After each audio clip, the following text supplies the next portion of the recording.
Berdiri je bohong. Tak muka mulut bohong dah. Muka cih. Natang ni pelawak. Ini masalah. Dulu orang berbohong bawa pokok dalam kampung. Yang tahu dia 3 orang geng dia saja. Betul tak? Ini live dalam TikTok berbohong. Kena balik dia promo pula pagi. Jangan ke mana-mana malam ini. Pukul 8 malam. Tunggu di depan TikTok beramai-ramai. Saya akan mula berbohong jam 8.30 malam. Betul tak?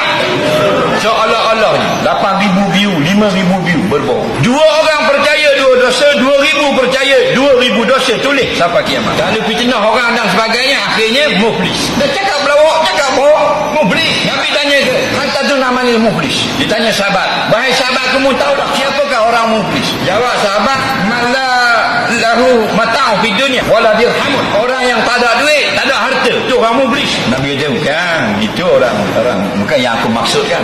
Orang muflis ialah orang Islam bangun di padang mahsyar, ada pahala sembahyang, ada pahala haji, ada pahala zakat, ada pahala puasa. Tetapi dulu dia menipu, dia fitnah orang, dia aibkan orang, dia dustakan orang, dia bersaksi palsu, dia khianat orang, dia tidak amanah.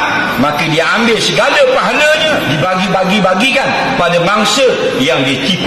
Kalau kita tipu 2 orang saja dalam kampung kita, 2 orang akan ambil pahala kita. Tapi kalau kita menjadi pemimpin, menipu seluruh rakyat, bayangkan 30 juta dosa kita akan didapat pada kita, pahala kita akan diambil oleh 30 juta orang. Kerana kita menipu 30 juta rakyat Malaysia. Nampak?